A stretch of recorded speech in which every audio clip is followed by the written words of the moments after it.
All right, shalom everybody, and peace of the Lord to all of you. Peace for those who love peace, and no peace for the wicked man, the Lord said.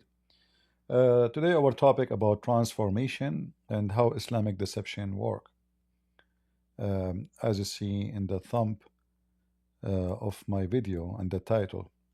But before I go, like I saw a live broadcast talking about a debate. I just saw two names. I never heard of them before. Uh, it is C. Where is the video? Maybe I did not copy the video. Okay, let me see. Yeah, all right. So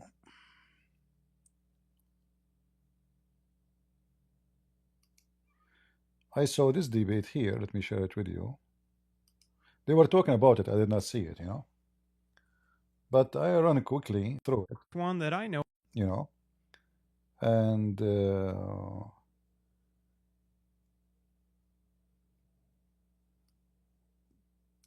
this guy, his name is Bill Carson. The other person, the Christian guy, I do not know his name. But anyway, his name is Huff. Okay. So the debate based on what? Based on like this guy, he claimed that he studied history, which I really doubt, because you see, when we read books about history, it's always based on who wrote the books, not necessarily is true.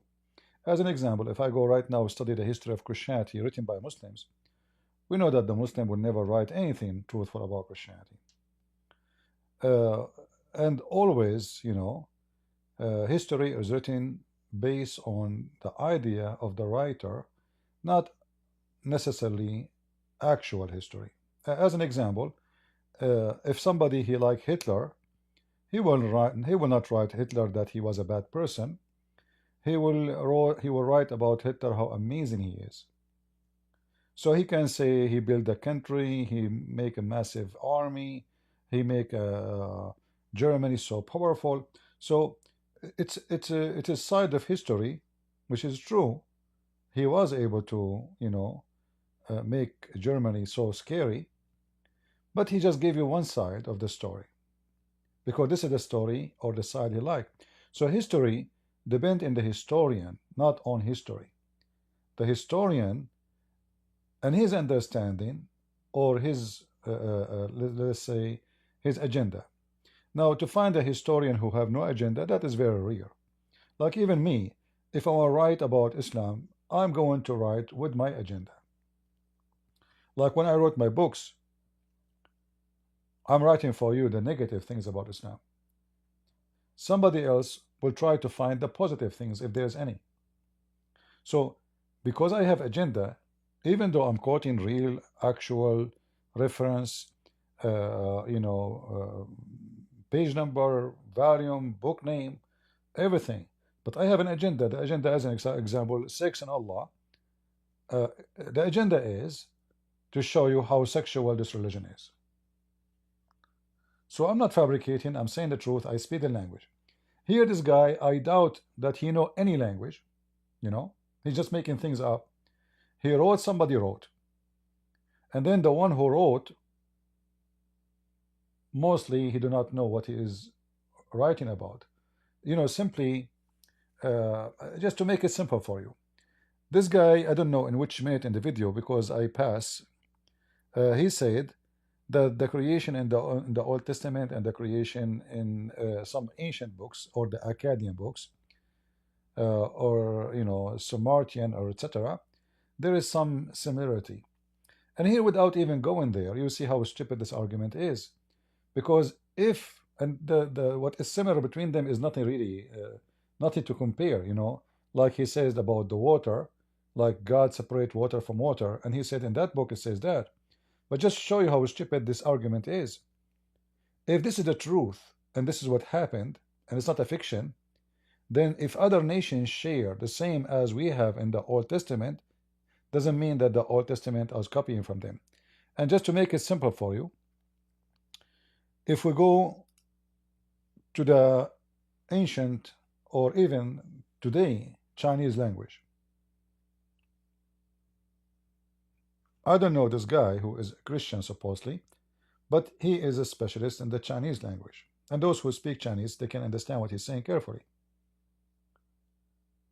He proved to you that the story of Adam and the story of the flood exists in the Chinese alphabet. So I can say now, if I am that guy, I will say, okay, see, the Christians, the Jews, are copying the Chinese. You know? Or I can say, well, the flood was real. So if the Chinese, they knew about it because it was real. Because it's not a fiction. I will play a little part and then we continue. With the Jews, Chinese is one of the earliest and the oldest enduring civilizations. 跟犹太人一样，华人也是历史最为悠久的一个文化。It has a 4,500 years of unbroken history. 整个历史洪流当中，将近经历了4500年。But I wonder how many of you have experienced this when we become Christians.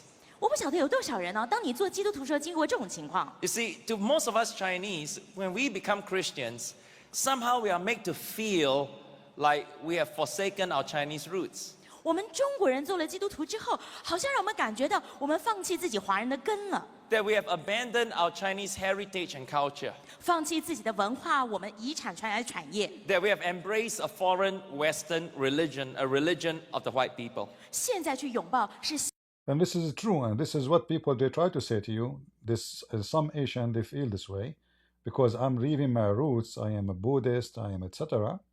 But then you will find out that this is not really, you are not leaving your roots, you are coming back to your roots. I will skip a little bit because the video is long, to where he starts speaking about the language. Just until 2500 BC. 华人的历史可以一直往前推到主前2500多年。 Now, Taoism came about 6 BC. 道教大概是公元前6世纪来的。 About the 5th BC, you have Confucianism, and you have, I spelled wrongly, Buddhism. 而大概在公元第5世纪的时候，有儒家跟佛教出现。 So the big question is, what about those 2,000 years? 问题就在这中间2000多年呢？ Before Taoism, Confucianism, and Buddhism, what did the Chinese people believe in? 在道教、儒家、佛教出现之前，华人相信的是什么？ And this is a very good question, right? Okay, what was before Buddhism? If Buddhism and 6 BC, okay, so what was before? Nothing. Always man, always, he seek knowledge about God. Where he coming from? Who is in the sky? What's going on? So then people, they start worshiping even planets and stars and sun because they are simply seeking to find out who is the one in charge. Let us continue. What is interesting is this. We have very clear historical records. 很有意思的，我们有非常清楚的历史记录在。 For the first 2,000 years of their history, the Chinese people worship a singular supreme God and not many dozens or millions of deities. 在这2000多年当中，华人一直在敬拜的是一位独一的、最高主权的真神，而不是许许多多的神明。 They worship a God by the name of 上帝. 他们敬拜的这一位叫上帝的神。 Today I'm going to write in my broken Chinese. 今天我要来练习我的中文字。 All right? Now, and this, when you read the historical records, 当你读到整个历史记录里头， 上帝 has exactly the same character, nature, and power as the God of the Old Testament. 实际上这位上帝跟我们旧约相信的神有同样的品格、同样的性情、同样的能力。 But while the Hebrew people called him Yahweh or Jehovah, 虽然犹太人把它称为耶和华或雅卫， The Chinese people from the beginning call him 上帝, the king that lives above the Most High God. 华人却把这位神称之为上帝，是一位君王，在万物之上居在天上的。 Some of them call him as 天 or as 上天.也有人把它直接称之为天了。 Now you notice how you write the word 天?你注意天怎么写？ Everything that is big, that is star, he's bigger than them. He's the Most High. 在天下至大之上最高的那个就是至高神， So the Old Testament calls him the Most High God. 所以旧约里面称他为至高神 Let's。give the Most High God a big clap. So now if I am this guy Potato, Bill Carson, I will say, here we go, they are copying the Chinese, right? Do you see how silly the argument when they come with this? If we are copying a fictional story, stupid story, obviously we are copying from each other, like the sun set in murky water. You know? Obviously this is a fiction, stupid stories, and it doesn't matter who came with it first, it's just a stupid story. And who brought it first or brought it second, still he is an idiot. So when this guy, he came and he made a claim when his debate, and this guy Bill Carson, he is just being a silly, childless, not mature. Because simply, we believe that we are born of a first man. And the first man, he taught his kids. And the kids, they taught their kids. The first man, he knew about God, for he spoke to God. And God, he created him. And he was in the presence of God. So the first man, he knew God. The first woman, she knew God. Not only they heard of him, because nobody told them, they don't have a middle person to speak to them, God himself spoke to them. So do you expect really that Adam, who lived so long, he never said to his children what happened to him? He never said who created him? He never mentioned to his kids where he used to live and why he is out? So very immature logic. When you have immature logic, that will give you immature debate. So now we go back here, trying to show you the logic between languages and belief. Going back to the ancient Chinese. We're not talking about Chinese who live in China just today. We are talking the beginning of the history of the Chinese. How even their alphabet is made. 为他热烈的 Hallelujah. 拍掌，哈利路亚！ China's greatest historian was a man by the name of Sima Qian. 在中国当中有一个非常了不起的史学家叫司马迁， In his classic historical records, he recorded of a king called Huang Di, or the Yellow Emperor. 而在他流传千古的著作《史记》当中，记载了第一个人叫黄帝。 Now, Huang Di is supposed to be the originator of all Han people, Han Chinese. 黄帝基本上是所有汉族人的始祖。 He lived around 2400 BC to 2500 BC. That means right from the beginning. 他所居住的时代大概是公元前2400到2500年，在最开头的时候。 And Sima Qian recorded that Huang Di actually built an altar in Taishan, which is the mountain in Shandong province, to worship Shangdi God, the one supreme God. 司马迁记载，黄帝特别到了中国山东的泰山，在那里为上帝这位神筑了一座坛，崇拜他。 Sima Qian also recorded in his historical records a comment by a Han Dynasty scholar. 而司马迁在《史记》当中，同时也记载汉代另外一位史学家的记录。 Well, the Chinese, I'm going to ask Lu to read what was written. 这位史学家郑玄他写的中文是说：“上帝者，天之别名也，神无二主。 In other words, Shangdi is another name for Tian. 上帝就是天的另外一个名字。 And he says and he says this, the spirits do not have two lords. In other words, the Lord your God is one. 他讲得很清楚，只有独一真神，没有两个主。 Again, it confirms exactly what the Old Testament says. 再 So now if I am Bill Carson, I will say, you know, the Christians are copying from the Chinese, right? So, and then he will go over the alphabet Very interesting video actually. Languages is fascinating. The more you know languages, the more you will be amazed about how much you discover. However, similarity does not mean that we are copying. It means we are truly one race of mankind, and we have one root, and we have one creator, and that story transformed through generation to come to every one of us. Let us say that Moses did not write his books. Do you think people before Moses, they know nothing about their God? Are you with me, guys? Do you think people before Moses, those people know what they are? They worship God, right? So if Moses don't have a book yet, does not mean they do not know who is their God. Correct? So if we go to the point where Moses he wrote, it doesn't mean that this is the point where the knowledge about God and what he did started. Are you with me?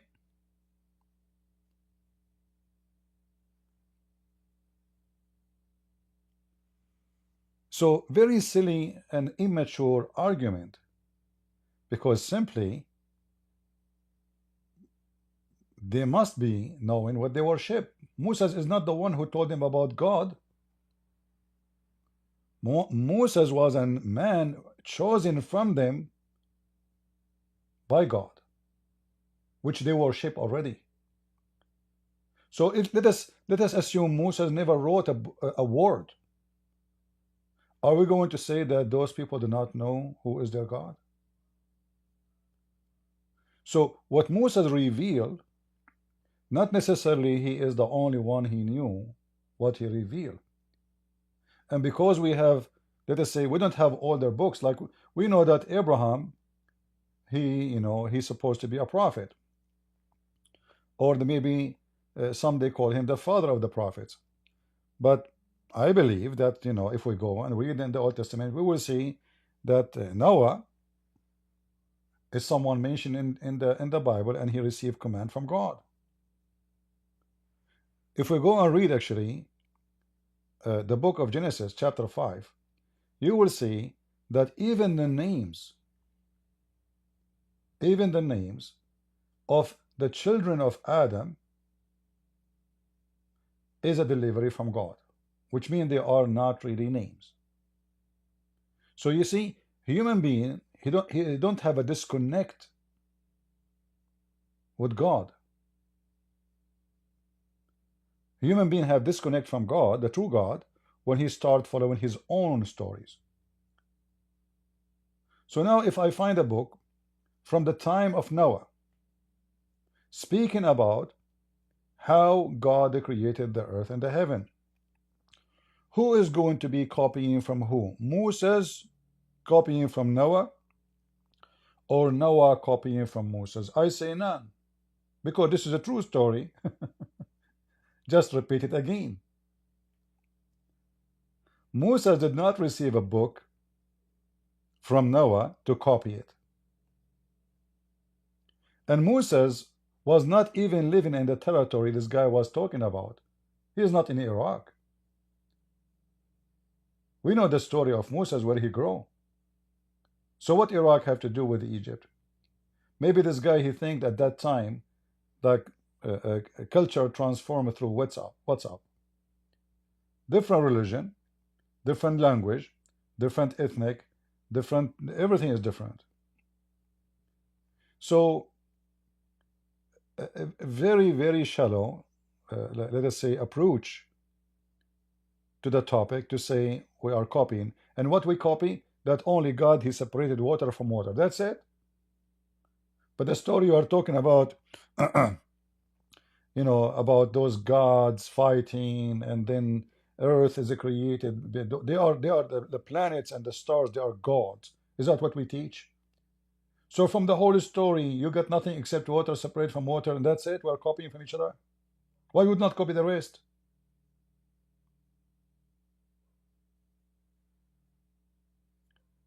It's like somebody coming to me and says, Jesus says, I am the way.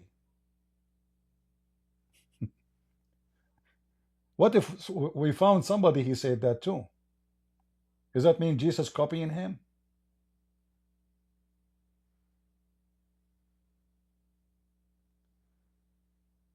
To find out who is copying who can be if we have an exact details and the story match perfectly. Like example, the story of Alexander the Great, which is written by a fiction writer from Syria about Zulqarnain, the man with the two horns, which Muhammad mentioned in the Quran. It matched perfectly. If we compare between the story of Solomon speaking to the ant in the Legion of the Jews, we will find that the story in the Quran matched perfectly with the story of Solomon, which is a fiction story for the Jews. Then we can say, obviously, there's a copy, and the copy is so clear. It's not a copy of one word or two phrases, it's a copy of the whole story. So none of those who he is quoting match with our. It's like, I saw once somebody saying the story of Jesus is like the story of Buddhist or the Buddha. But then when the second you start reading about Buddha, you will see that everything they are saying is false. Like, is Buddha is a son of a virgin? In their video, they said he was a son of a virgin. Buddha was son of a virgin since when? His mother, she have tens of kids. So anyway, so they fabricate, and even they write books about it. And they say it to the naive, and the naive believe it. Nobody want to go and check history and see what history says. So when we look and we find the Chinese alphabet, which this guy, he will say to you later, is telling us the story of the flood of Noah. Let me see if I can move to that part. I'm not sure where in the video, because the video is very long, I don't want to play it all.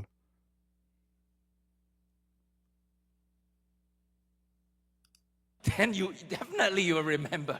如果一个全世界的大洪水，你大概一定都会记得吧？ If there is a Tower of Babel that caused people to be scattered everywhere and languages to come forth, surely. And he mentioned the Tower of Babel, right? He mentioned that. He mentioned that it's mentioned. So it's mentioned in the other culture because it's true.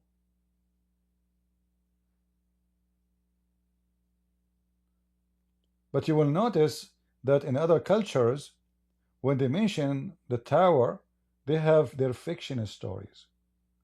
Like, as an example, the Quran, the Bible mentioned the Babel. The Quran mentioned it too. But according to the Quran, he took allegiance from the Armenian about two angels, their name is Harut and Marut. And Allah, he sent them down to earth to create or open a school to teach magic. So here we go. The story, the word is mentioned, but the story is not the same story.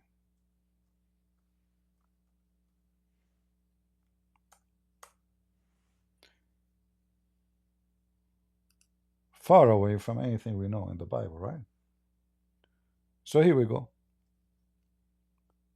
You will see here that Allah, he sent down two angels in the Babylon tower. Their name is Harut and Marut, and you can tell from the names that they are Armenians. And those two angels, when they came down to earth, they came because Allah, he sent them in a mission to teach magic. However, there is additional stories from Muhammad about this story, that the angels, they challenge Allah when he said he is going to create someone in the earth.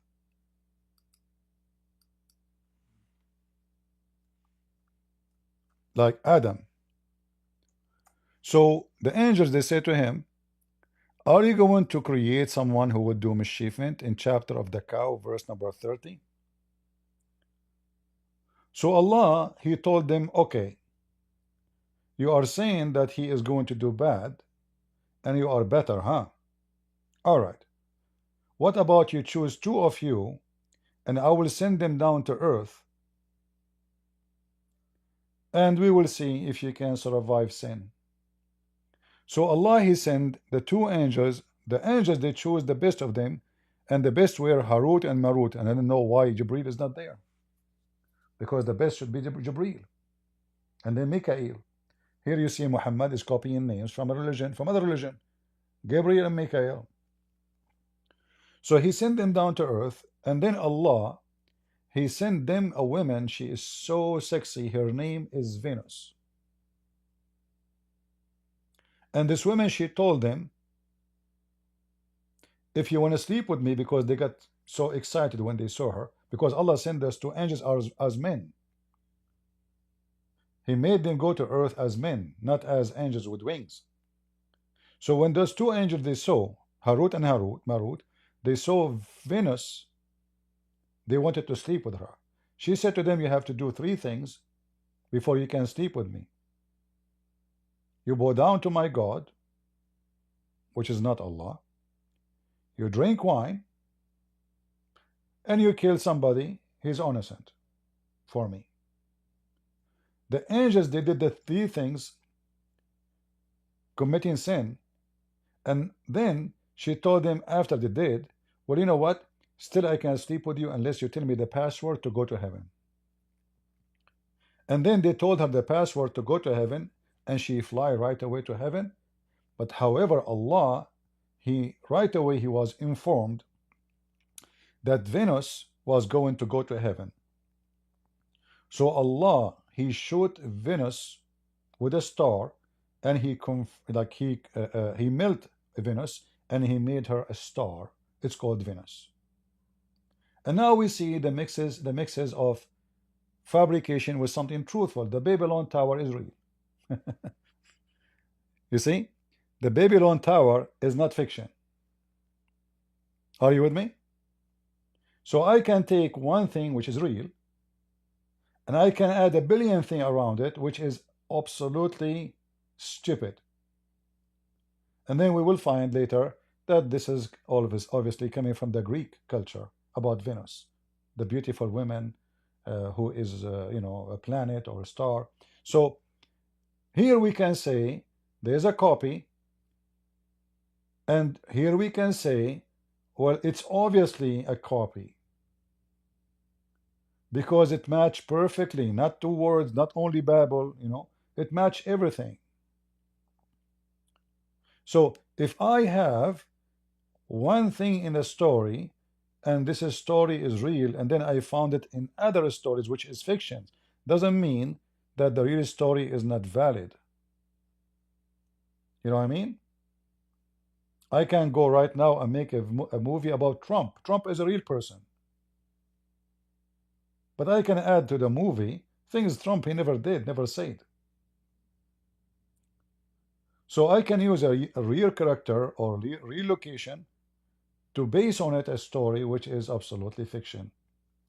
And then if this fiction is a part of religion, this fiction is going to be believed and followed and worshipped.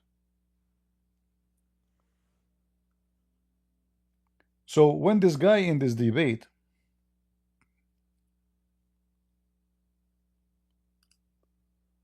he claimed what he claimed, I found it very immature. And I don't know even if we can call this as a debate, because there is no reasoning in the debate. If I have, same time, I wish I was just gentleman who is there, debating him. He can go to the internet and he can post for him something from any of those languages and tell him read it for me. He claimed that he studied history, right? Ancient history. To study ancient history is not by going to the library, it's by knowing the language. Like what make me advance in knowing Islam is knowing the language. If I do not know the language, I will be very limited, because all what I know is going to be based on someone translation, which mostly is going to be false. I will show you tons of examples every day when the Muslim translate their books.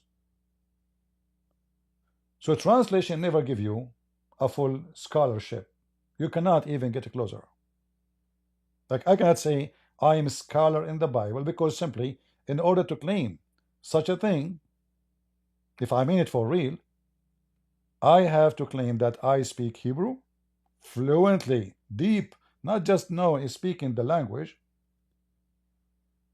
I study Hebrew deeply to the roots. I study Aramaic to the roots.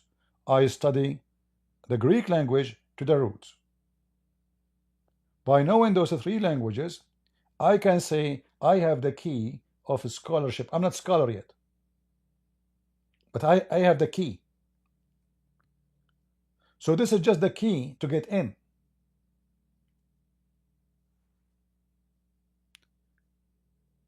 Before you work as a translator, you have to learn how to translate. Translator does not mean you know the language only. Translator is a skill, ability. So when I translate something, I can be fooled by the language if I am limited. As an example, if I read a book 100 years ago written, it says that this person, he was so gay. If I do not know that at that time the word gay used as the word happy, I will put in my translation, this guy, he was so homosexual. Are you with me?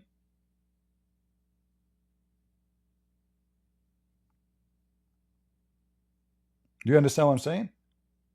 So, knowing the language, even if you know the language, but you do not know the background and the history and how language transform,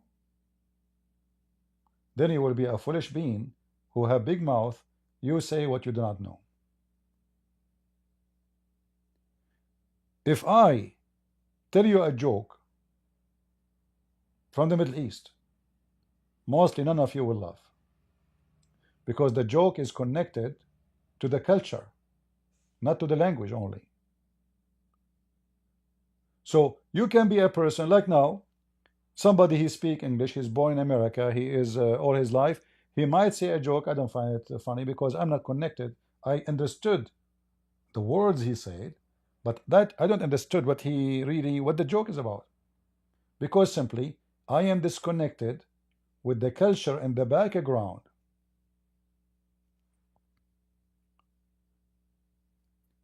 So the logic of this guy, he don't speak the language, he can't even read one letter of it, yet he claimed that he studied it.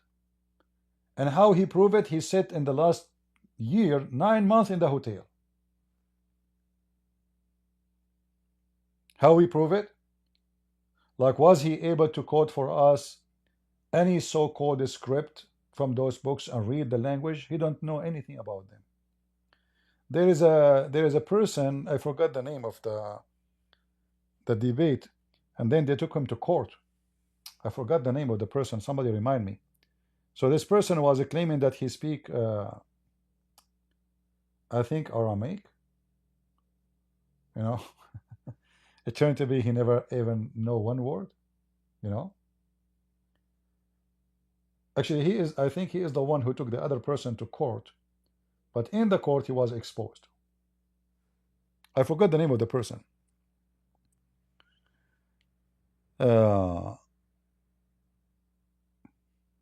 Who care what Billy says? I mean, you know, stupidity is amazing. There's no more documented story than the story of Jesus in any book in the world, and by people who they are not even Christians. Historian who wrote about Jesus' crucifixion, none of them is a Christian. None. So the story of Jesus is extremely documented. It doesn't matter who, and you know. But anyway, the whole debate, I found it very silly. I was in their live, you know, they were live in the other channel today for like 3 minutes, and then this guy started talking about software promoting. You know, I cannot stay in a channel they are selling stuff and commercial, so I decided to leave. But they were talking about debating Bill, and I said, who is this Bill? So let me see. So I typed the name and I found. So anyway, just to finish this, the story which we have about God is not when Moses came. The story we have with God started since the first man came, since Adam. If we go to the book of Genesis, we know that God, he created a human. He called him Adam. In fact, the human created by God, it was not necessarily only the male called Adam. The Bible says that Adam and Eve were called Adam, human. So when God, he created Adam in his image, God talking about creating Adam and Eve in his image. Both of them are Adam. Remember, that's what the Bible says. Adam is Adam is Adam as a man, and Adam is Eve as a woman. Both are called Adam in the Bible. But for us, because we are foreigners, we don't know the language. Then we read Genesis 5, we will see that this person get birth to this person, and then he gave birth to this person, and etc., etc. We are just reading names. For us, those are plain. They mean nothing. What those names mean, even to pronounce some of them, it might be difficult for you because you don't have the same letters. But the second we have deep knowledge of the language roots, we will find a lot of mystery solved. Listen to this video. So God created Adam. Genealogy, bear with me, in Genesis 5. The first one is Adam, and that's pretty straightforward. Adamah means man, no problem there. So his son, Seth, means appointed. In this case, chapter 4, the earlier chapter in Genesis, Eve explains it. Eve said, "For God hath appointed me another seed instead of Abel, whom..." See how the Bible is amazing? Are we copying somebody now? Is the name Seth exist somewhere? So Seth is a word mean appointed. And then we will find in Genesis 4, "For God has appointed me." So now we know that this was not really a name. This is why I say to you always, there's no names in the Bible. There's no names. The Messiah is not a name. Yeshua is not a name. Elohim is not a name. Adam is not a name. Abraham is not a name. Moses is not a name. Each one of them is a story. Each one of those names is a message, is not a name. Like, you know, your parents, when they gave birth to you, maybe they were confused about what to call you. If you look like me, maybe they will look for the zoo. Maybe you look handsome, so they will call you maybe Venus. But in the Bible, the story is different. Those names are given based on a mission, based on what they will do. So Seth, "For God has appointed me." Who came slew. So the name Seth means appointed. Okay, we're getting somewhere. The next one is Enosh, and that is a verb which means mortal, frail, or miserable, from the root anash, which is usually used of a wound or grief or something like that. Pretty tough handle to go through school with. He has a son by the name of Kenan, not Canaan, as some of your Bibles have it, Kenan, because Balaam, in fact, does a pun on those names in Numbers. But the point is, that word can mean sorrow, dirge, or elder. That's another tough label to go through school with. You know, "Hey, sorrow, you're on our team." You know, it's a pretty tough name. Yeah, if you ask yourself, like, why anybody want to call his son Sorrow? Like, imagine you have a son, you call him Sorry. That's not a name you give to your son. Why you want to give him such a name? Mihlalil. So when he has a son, he says, enough of this. He named his son a mouthful, but a great name. He called his son Mahalalel. Mahal, which means the blessed or praised one, and El, of course, the name for God. So but Mahalalel, remember, nobody will give his son a name, the praised one, because that is going to be blasphemy against God, because the praised one is God, right? The praised one is God, is not anyone. So why the name is given to him? We'll find out. Mouthful, but what it means is the blessed God or the praised God. So far, so good. Now his son is named Yared, which is a verb meaning to come down, and there's a whole story behind that I'll spare you for this particular discussion. And he has a son by the name of Enoch, which we mentioned already, but what does the name Enoch mean? It turns out it's an academic term. It means commencements or teaching, if you will. And Enoch, of course, as I said before, had a son by the name of Methuselah, and of course that was his death shall bring, and that was the year when he dies is the year the flood came. We went through that. He has a son by the name of Lamech, and this is a case where the root is still available to us in our English. The root there, we see it in lament or lamentation, and Lamech means despairing. It's a root that implies despairing. And Lamech has a son by the name of Noah. How many of you have heard of Noah? I have about 60%, Graham. That's good. Okay, I'm kidding, of course. Okay, Noah. It's derived from the Hebrew word nacham, which means to bring relief or comfort. In fact, you see, those are not names. Until now, we did not see one name. There's no name. We call them names because we use them to identify a person, right? But in fact, as you see, they are not names. They are a story. The comfort or rest is what the term implies. And in fact, his father says he calls his name Noah, saying the same shall comfort us. The name Noah means comfort or rest. Okay, so you've been with me so far. We have a genealogy here then of 10 people. Adam, Seth, Enosh, Kenan, Mahalalel, Yared, Enoch, Methuselah, Lamech, and Noah. Let's not transliterate it, let's translate it. What do those names mean? Well, Adam means man. Seth means appointed. Enosh means mortal. Kenan means sorrow. Mahalalel means the blessed God. Yared means shall come down. Enoch, teaching. Methuselah, his death shall bring. Lamech, the despairing. And Noah, comfort or rest. Amazing. It's just the story of Jesus. So the story of Jesus is not written first time in the book of Isaiah or any book. The story of Jesus is written from the first man. The plan of God. Those names were not given randomly, but they are given according to the message. So a man appointed, mortal, sorrow, the blessed God shall come down, teaching. His death shall bring despairing and comfort and rest. That is the Messiah.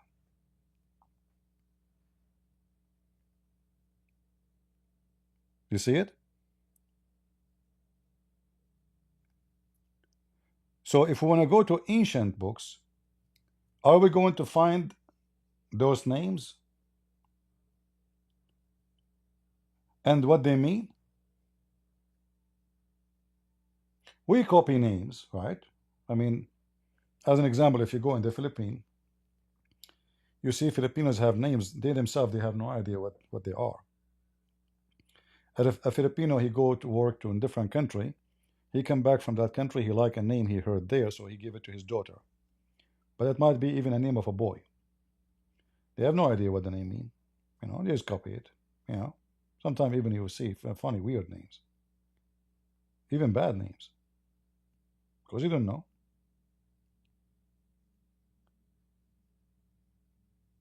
And this is what happened to us. We don't know. We read, but when we read, our education is based on ignorance. Why? Because we are ignorant in the language. Therefore, our knowledge will be very limited to our ignorance, not the ignorance of the book. It is our ignorance. So, how many of us we did read Genesis 5? How many times? But we did not notice any of this, which is very normal not to notice because we don't know the language. But when a person like this man, he goes study carefully, spend his life studying,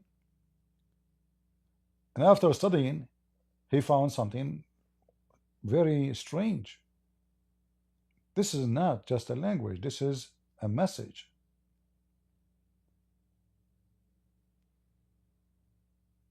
So Christianity is not based on just a book because it's ancient book written thousands of years ago.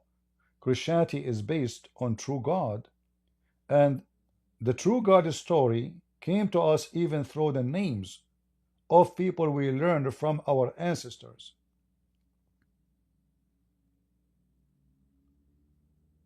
If you think that nobody knows about Noah, you are mistaken. His kids, they knew about him. If you think Noah do not know about his father, you are mistaken. Noah was not adopted from an orphan, and he was not a person who do not know who's his parents. So it's very normal, you know, that the story will transform through generation, even if it's not written in a book. And then if we go and say, okay, well, Noah, he gave birth to Sam and Ham and Japheth. And then we go check, you see the Bible is very detailed about the son of the son of the son of the son, and even how long they lived.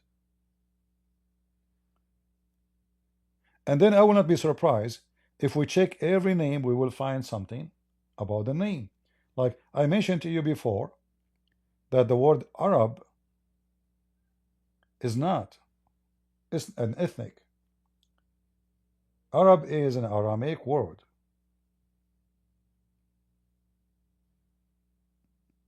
Mean desert.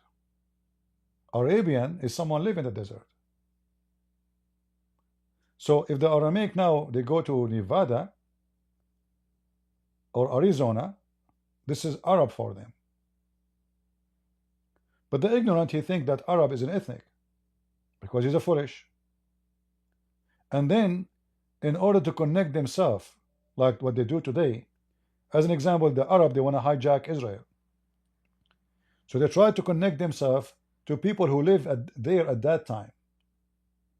So they look for ancient names of nations who live in that territory, and they try to claim that they are from them, but the fact they are not. Bedouin, you know, when we say gypsy, what gypsy mean? Like the second we say gypsy, we are talking about people who go from place to place. They don't have a ground. They move from place to place seeking their, you know, livelihood. The Bedouin is the same. He cannot stay in one place, not because he liked to travel, no, but because he live in a desert and he seek where the grass is for his animals.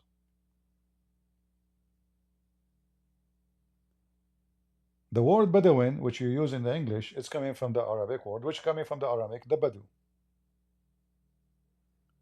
which is people who keep moving, in the move. They carry their houses and they have tents. So when somebody tried to connect himself to a route, in order to do that, he tried to find any connection between him and such ancestors. And usually I find out that always people who have no family, they try to find a good family. Like as an example, you know, a person who is from a very bad lineage, he tried to find himself a good lineage as Muhammad. So suddenly Muhammad, he claimed that he is from Abraham. But even Muslim books says that Muhammad was born 4 years after his father, and the Arab have nothing to do with Abraham, because Ishmael, if we go to Genesis 21:21, we will find that his mother, she married him, Ishmael, she married him to an Egyptian woman. So the mother is an Egyptian, which means African. The father is from Iraq, and he is from the Chaldean specifically. How the son is an Arab, if an Arab is an ethnic? You know what I mean? It's like my grandfather from Japan, I am his son or his grandson, or let's say my father from Japan, I married, and my mother from Egypt, and I married a woman from Finland. My son is an Arab. How that work? But because the Muslim, they were desperate to find a legitimate lineage for Muhammad to make him acceptable for the Jews and the Christians, they try to insert him into the lineage of Abraham. And now today we have people lies in politics. They say like they signed Abrahamic Accord, like Trump, he did that, right? Abrahamic Accord, but none of those are Abrahamic. The religion is not Abrahamic. They have nothing to do with Abraham from lineage, but politics and garbage. I hope we cover that part. And now maybe we go to our topic, which is about transformation of terrorism.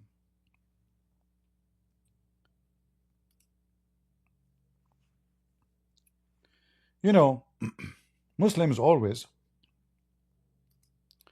Muhammad himself, always, he have a transformation. I'm sure you heard me debating Muslims many times.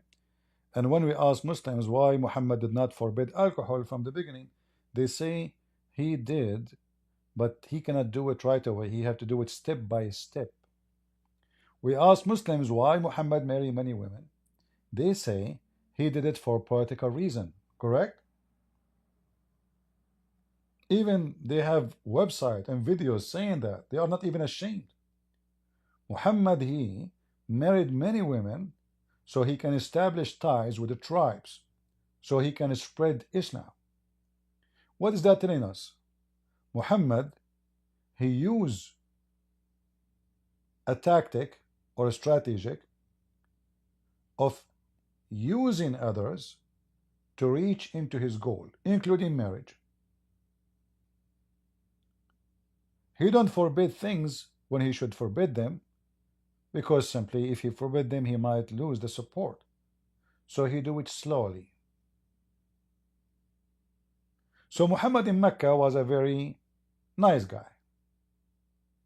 He did not call for jihad, because he don't have men, they will kill him. Muhammad the weak. Muhammad, to get strong, he migrated. He prepared himself and he prepared many men, and then he start attacking. And that is the Islamic State.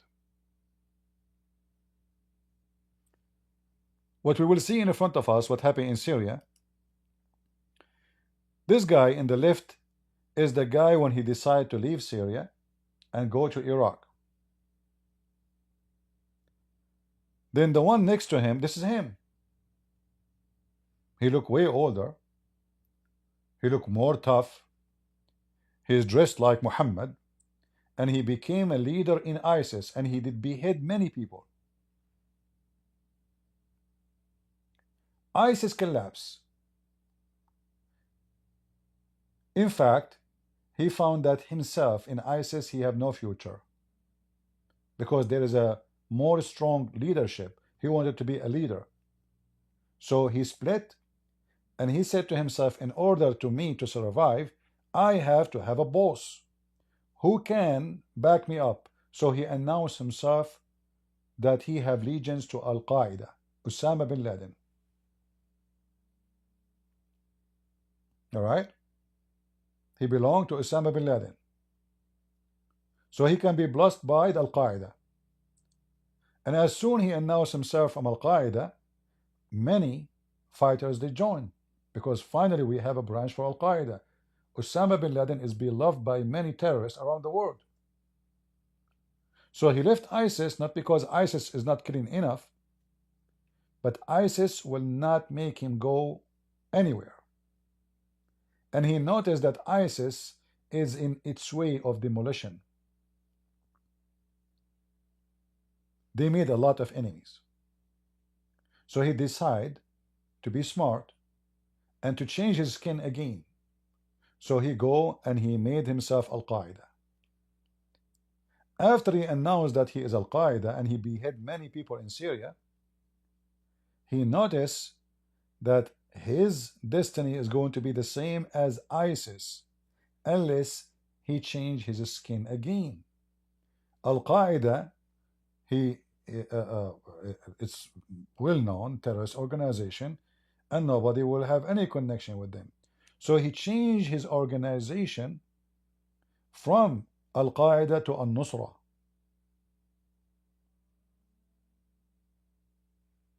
But still is Al-Qaeda. Didn't work. So then he said to himself, let me change it to Tahrir al-Sham, which means freedom for Sham. Sham is the name of like the whole all of Syria. Sham is more than Syria, actually. Syria, the country now, is not the natural Syria.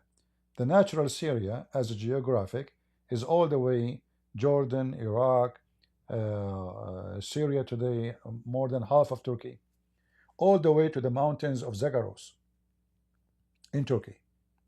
That is Asham. So he said to himself, let me call myself the organization of Tahrir al-Sham, which means freedom for Sham. And you will see that how his face is changing, how the hat he wears is changing. Lately, he have none of those in his head. He is now wearing a suit. And now he will sit with the CNN, and even he is not against the American to be in Syria. What happened?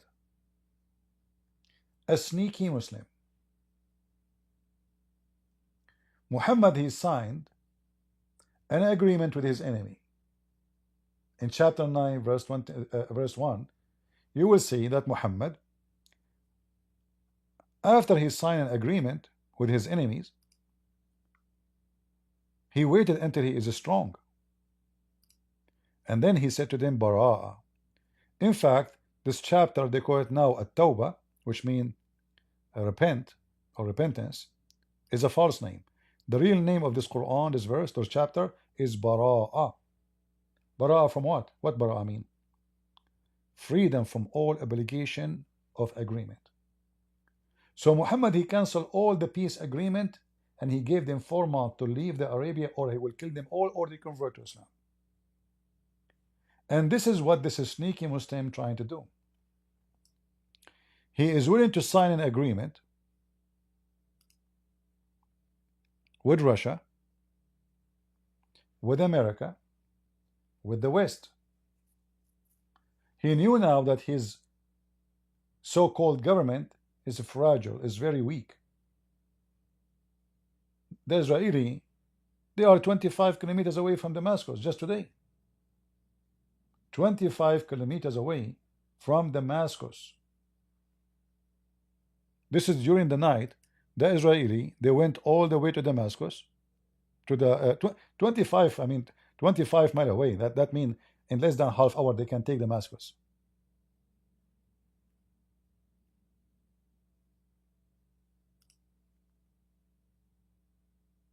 Right? The Israeli, just yesterday, they launched more than 250 airstrikes. They destroyed many warships in the port of Tartus and Latakia. They destroy all the facility which can be dangerous. In other word, they wipe the floor with anything called forces of Syria. Yet this guy, the sneaky Abdul, he did not say one word against Israel. Like imagine now you are claiming that you are the one who will rule Syria. Shouldn't you say anything? The Israeli did bomb you 250 times in one day. Shouldn't you open your mouth? Say something?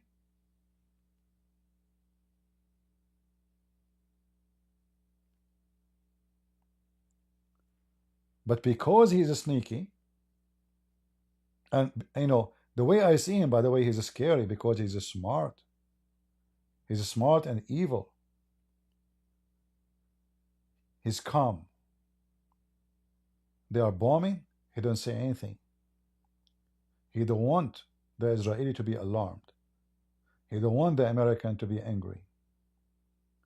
No problem. Oh, boss, they are bombing. They destroy the weapon. They destroy all the warehouse for weapon. The Assad lifted. This is us. We should take it. No problem. Don't say anything.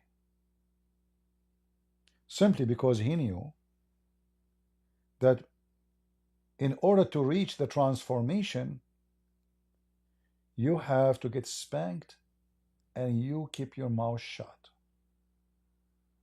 So the Israeli, they were spanking him because now remember, all those weapons the Israeli they destroyed yesterday, it should go to him. Which means the Israeli are saying to him, you cannot touch it. You know what I mean? There's no more Assad. His army collapsed. The defense minister of Assad, he even released all the Syrian soldiers from service. Which means there is 0 Syrian army soldiers now in service. The only one left is those terrorists. So they are now the one who inherited all the weapon depot of the Assad. The IDF and Israeli Air Forces, they wiped everything in one day. He did not open his mouth.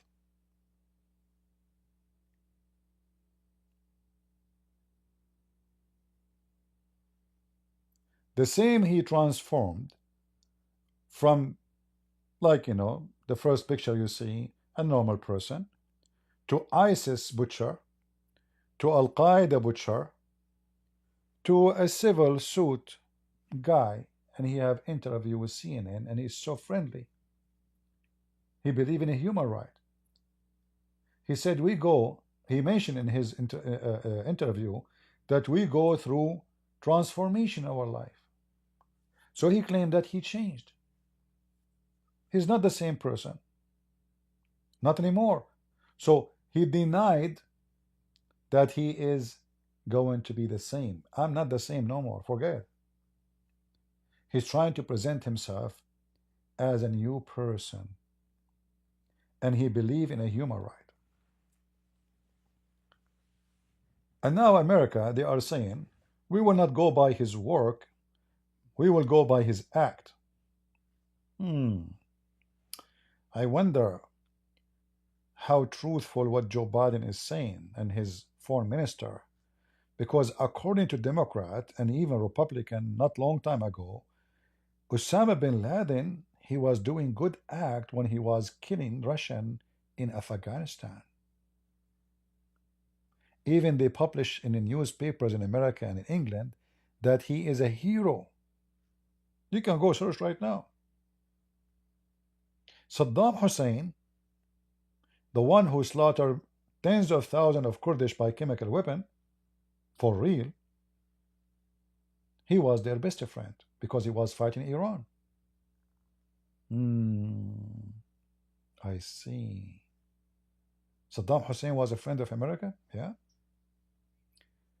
American even they used to provide him with a lot of information during the war with Iran.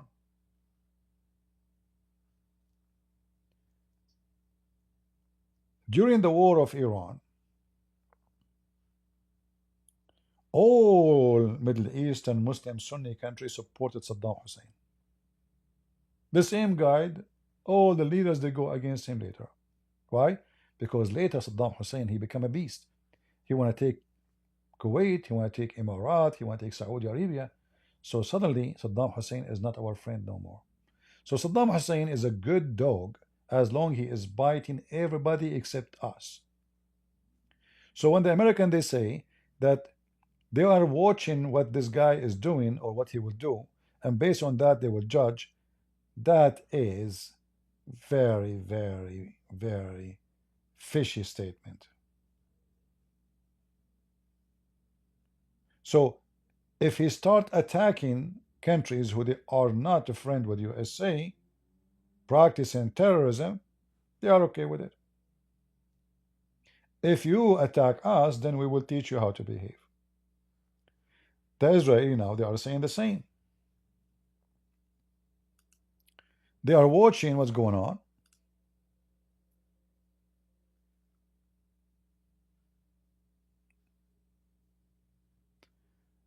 The Prime Minister of Israel said, Israel wants ties with the next Syrian regime, but will attack if it poses a threat.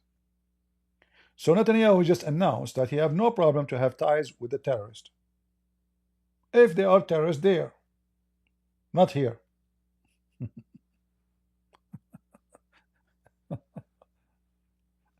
Oh boy.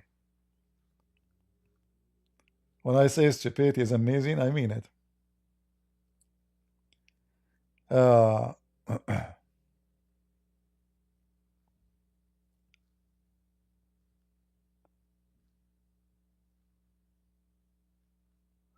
US say will recognize a new Syrian regime if they renounce terror. See, I'm telling you the transformation. So all what this guy he need to do now, after all the people he killed and he beheaded, he was a leader in ISIS, you potato. A leader, not a soldier. So all one now what he need to do, renounce? That's it? We are friends? And then after that we will send them money from the tax of the American to rebuild the terror group of Al-Qaeda in Syria? So if Al-Qaeda now renounce terror by saying it for a couple of years, and then when they get strong already again they attack, then we will say what we did, right? All what they need to do, renounce. But those people, actually I just saw a video yesterday. I think they posted here in this website here too.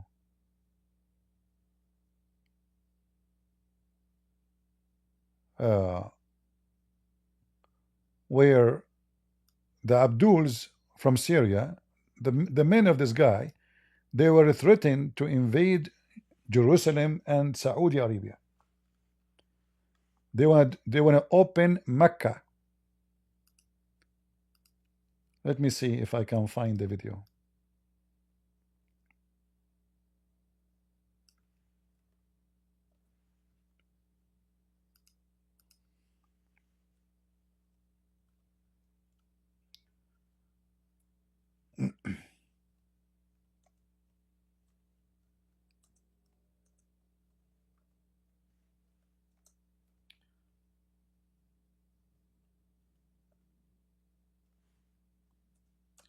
Let us see. Here we go.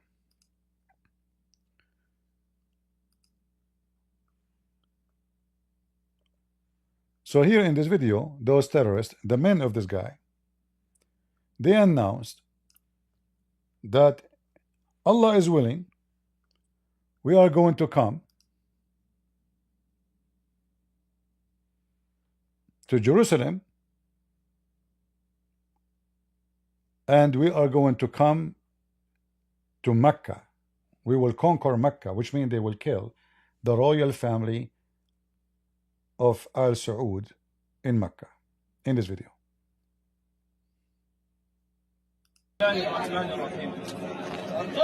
دخلنا مسجد بني أمية مطأطئين الرؤوس ذليلين لله سبحانه وتعالى خاضعين له سبحانه وتعالى نقول أن من نصرنا هو الله وأن الله تعالى بقوته هو الذي نصرنا لا بقوتنا ولا بحولنا. هنا عقر دار الإسلام، هنا الشام، هنا عمر بن عبد العزيز، هنا أرض الإسلام، هنا دمشق، هنا فسطاط المسلمين، من هنا يا قدس، من هنا قادمون يا قدس. صبرا يا أهل غزة، صبرا صبرا. تكبير! الله أكبر! لبيك لبيك لبيك يا أقصى لبيك لبيك لبيك يا أقصى سائرون على طريق محمد صلى الله عليه وسلم وعلى طريق الصحابة رضوان الله تعالى عليهم 13 عاما ظنوا أن النور الذي انطلق من هنا من أول مظاهرة. By the way, this is a church. This is a church. He is speaking from the square of a church, John the Baptist of Damascus.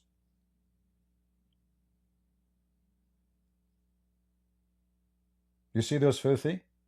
They are speaking from in front, inside our church. They converted into a mosque. And now they are threatening, they are coming to Jerusalem, which means they are going to kill all the Jews. Those are the men of this guy. So their leader is being smart, but the puppy are talking because this is their agenda. Their boss, he would never dare to say that because he's trying to sell himself. I'm sure he will be upset from this video, by the way, because he's trying his best to present himself something new. But he cannot force those men not to express what their dream is about. We are coming to you, Jerusalem. من هنا من المسجد النبوي عندما خرجت صيحات الله أكبر الله أكبر الله أكبر ظنوا أن النور الذي انطلق من هنا من جامع بني أمية ظنوا أنه يخبو ولكن خسروا وخابوا جاءوا بالميليشيات وجاءوا بروسيا ودعمتهم الدول ولكن قلنا هي لله هي لله صبرنا جلسنا تحت الخيام جلسنا بين الطين نمنا على التراب يقيننا بالله أننا منصورون وأن الله منجز وعده فدخلنا نطع دمشق وندخل المسجد الأموي مكبرين مهللين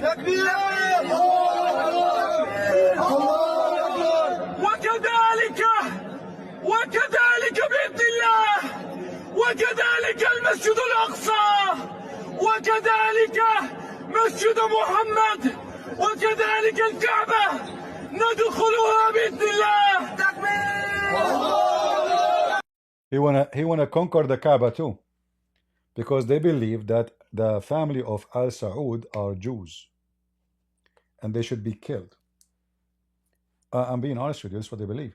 There is the majority of Muslims believe that the royal family, they are not royal, but you know, that's what they are now. They believe that those are Jews. They call them from Alu Salul. Alu Salul supposedly is a family or a tribe of the Jews used to live in Arabia. So they believe that the royal family of Al Saud in Saudi Arabia, they are Jews and should be killed, all of them. And they should conquer Mecca and the Kaaba. So their trip, going to Jerusalem. After Jerusalem, they go to Saudi Arabia. You remember just yesterday I told you the Saudi, they are now alarmed and they will prepare themselves to oppose in Syria. Now, so this sneaky leader, he's trying to present himself. He changed his uniform. He changed even his beard. He changed his hat. Every period have a hat. So from a civilian, look normal, to a leader in ISIS, criminal, slaughtering, beheading, taking the belly of a man alive from his chest, torturing men and women, raping them. Then he transformed to Al-Qaeda because he found himself will not be a leader, big leader in ISIS. There's many competition. So establishing his own group, start from a fresh start. He announced himself to be Al-Qaeda so he can get more support from Al-Qaeda, so he can compete with ISIS. And this is exactly what happened. But then when he is Al-Qaeda, he noticed that he is not going to have a success as long as the Americans are opposing him. So obviously, in the last year or two, Erdogan and Qatar, they are the one playing the middleman between him and the West, trying to present him as a new person who have nothing to do with terrorism. The Russian, during the war between them, there's no war, by the way. Those guys, they are claiming that they are hero. They took over. The fact the Syrian army did not fight. This filthy Assad, it turned to be, he would withdraw. This is the agreement. We will let you go. This is what Putin told him. Putin, he sold him out. And I believe Putin, he have an agreement with the American. You force Ukraine to sign agreement with us about the land they lost, and we give you Syria. Give us one, we give you one. This is why during the time they were attacking, 11 days only, no war happened. The Russian airplane did not hit. They were saying Russian. It turned to be the Syrian media. They were lying. It was only Syrian airplanes, a few of them, attacking the rebels, or they call them rebels, the terrorists. The Russian, they never attack and shoot one bullet. This is why until now, this terrorist, he never mentioned Russia. He never said Russia have to go out. Until now, he never said the American have to go out. So what happened? It was a sellout, a business deal between the American and the Russian, and now they look victorious and they claim that they are the one who conquer. In fact, it was a joke. America decide to sacrifice Syria to Al-Qaeda. And the plan is obvious.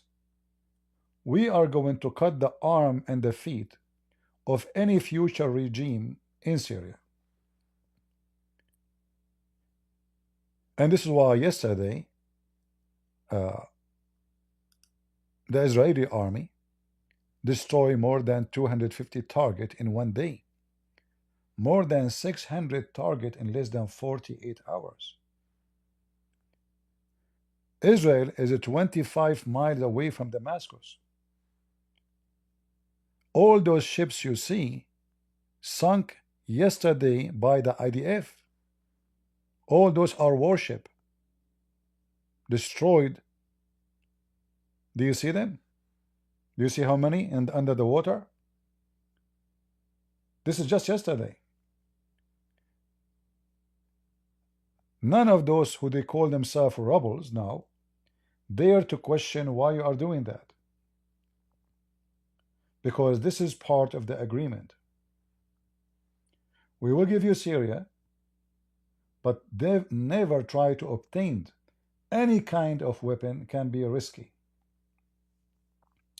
In other way, they made Syria a farm for the terrorists, and as long as the terrorists they behave inside Syria, okay, practice Islam, whatever you want, but don't fart. Don't try even to point your finger. The second you do that, we will cut your finger for you. And the Israeli, they start cutting fingers already. In fact, they cut all their fingers, all their legs. Nothing left.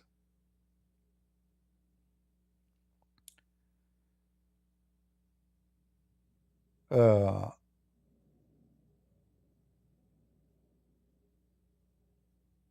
us see where it says they are 25 miles away from Damascus in the news. I better look for it. Give me a second.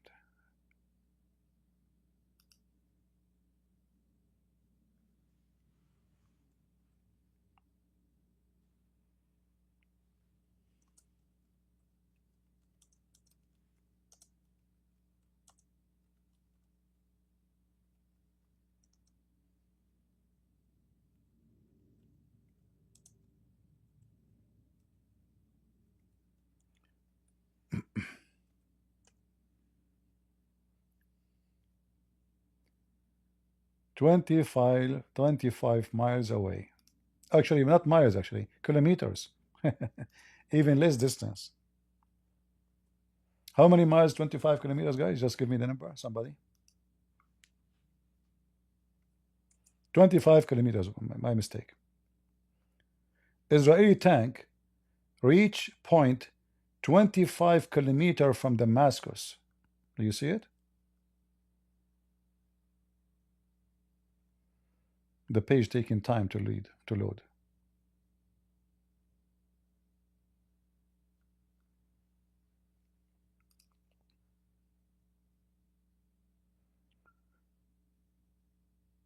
Yeah, you know, actually, during the war, 1973, the Israeli almost they took Damascus. You know, Israeli can take Damascus now anytime. They can take it so easy.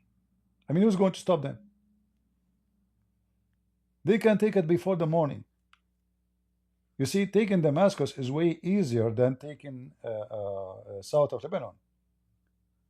It's a flat. There's no mountains. There's nothing. So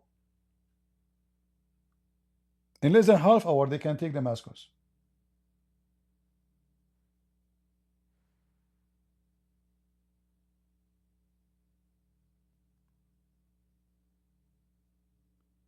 Yeah, exactly. It's 15 miles. It's like going, you know, is going to do shopping in America. In USA, to do shopping, to buy your groceries, sometimes you drive 15 or 20 miles. Right? So this is where the Israeli government now, the Israeli army, and none of those terrorists dare to open his mouth. What happened? Why you don't say jihad, Allahu Akbar, the Jews are coming 25 kilometers away from Damascus, and none of them dare to open his mouth. Who is supporting the rebel with the money? Qatar. Qatar, my friend, Qatar, and they have and the drugs. Qatar is the biggest filthy terrorist supporters in the world. A lot of money. See, Qatar every day in the morning they wake up with a couple of billions. You know, they can give 1 billion a month. What is that? It's nothing. A month, not a year. You know. So Qatar is behind them. Everybody knows. Isn't it Trump? He went when he was in the White House and he said Qatar has to stop supporting terrorism in the highest level, which means he just said that the one who they call him the Emir or the Prince of Qatar is the one doing it. Remember? Qatar and Turkey. Qatar pay, Turkey arm. America watch. Israel act. Right now, those terrorists, they are attacking the Kurdish in the north of Syria. Joe Biden is doing nothing to stop the Turkish attack. Nothing. Look like the American, they decide to sell Syria to Erdogan. God knows how much money Qatar they paid to Joe Biden. We don't know. Why they are not supporting why they are not supporting the Kurdish? Why they are watching? How come the Turkish are attacking? Neither Trump is talking. You see, Trump is not a president, yes, but he can make a comment. Not even a comment. Joe Biden, not even a comment. Nothing, you know. They are just watching.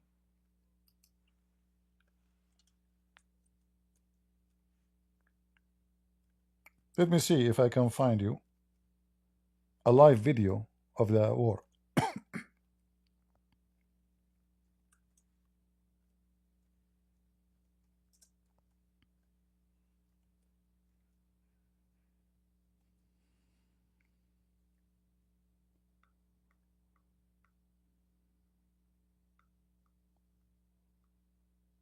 Let us see. Well, this is the page here, but this is pre-recorded because I saw today actually I saw a live broadcast for the war between the Kurdish and the Turkish. Those are the Kurdish attacking the Turkish. And you can tell, you know, they have a very limited technology. Their drone is a toy. Because the drone is, as you see, they're just like a dump. You know, it's just like carry a rocket and you dump it, and God knows where it's going to hit. It might hit nobody. See, it went far. Did not even kill one person. Because it's just a drone. They dump it and mostly go in the wrong place. If it hit, like now, it hit good. It's like by luck. So this is the SDF press. Usually is the page of the Kurdish, who they are sponsored by America, and America now is selling them out to the Turkish. This is 7 hours ago. They were able to shoot down a couple of drones, Turkish drones. The Kurdish, they shot them down.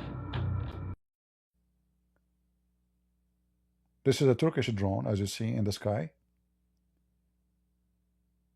And they were able to shoot it down. Mostly they are using anti-craft, like just you shoot 1,000 bullets until one of them hit. All right, like it's based on how high is the airplane is. If it's too high, they cannot even get it, you know, get close to it. Yeah. So this is another video. And this is another video too. Those are the Kurdish. You see the drone? It's a toy. You know, those toys, you can buy them from Amazon. They just attach a rocket. There's a kit. You can use it even for fishing, you know. You just hold and then you release. It's not a smart drone. It's not like high technology, which means obviously the Americans are not giving them anything special.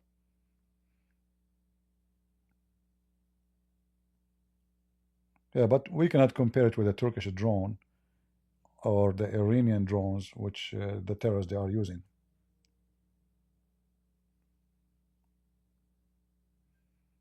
You will notice here how the drone is missing the target, you know, is not really doing big harm. It's far from where those guys are located. The guys are outside, the bomb hit far. Like the R3 now is going to kill one, maybe. Like by mistake is going to fail on one of them, as you see here. So this is not like they are no match, and I can tell they will lose, you know. They will lose. Americans are not supporting them. Turkey is in the side of the terrorist, and the Kurdish are sold out again by America. You know, I say, foolish is the one who trusts any Western government, or he trusts any government, foreign government, to protect him. Very foolish. Only foolish ones trust strangers and their security, because they can sell you out anytime.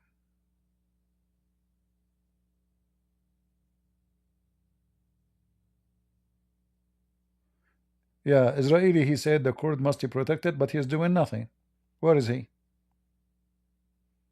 You see, the Israeli, they will not go far to go at war with Turkey for the sake of the Kurdish. They will not. Yeah. Israel always try their best not to seek enmity with powerful countries. To make it simple for you, many people think that Israel and Russia relationship is bad. The reality is not true. This is why Israel did not take side with Ukraine during the war, because there is an agreement between Russia and Israel in many things. Like the Israelis were hitting all those times, all these years, target inside Syria under the watch of Putin. Putin never moved his finger to stop them. There's an agreement. You don't put your nose in my business. I don't put your nose in my business. My nose in your business. And the Israeli, they will not go so far to oppose Turkey, to go at war with Turkey, because this is not a joke. This is not just Turkey is involved here. So if you want to go and side with the Kurdish, how you will side with them? Either you have to arm them, or you have to join them in real-time fight. If they arm them, Israeli, they will be very much concerned, because Turkish, they can arm those rebels in its border now, few miles away, with very advanced technology. So the Israeli will do that if Erdogan start arming those in Damascus with advanced technology, which is going to cause a threat to Israel. So Israeli are not a bunch of fools to say we are going to support the Kurdish. They can support them by intelligence, they can support them by making pressure on you and USA, but they cannot do much. They are left alone. And I believe, if things continue the same way it is, soon the Kurdish, they will lose all the territory and they will be under the shoes of Erdogan again. History repeating itself. Like right now, the forces of Erdogan, they took the city of Deir ez-Zor. America is watching. They took the city of Manbij. America is watching. Nothing.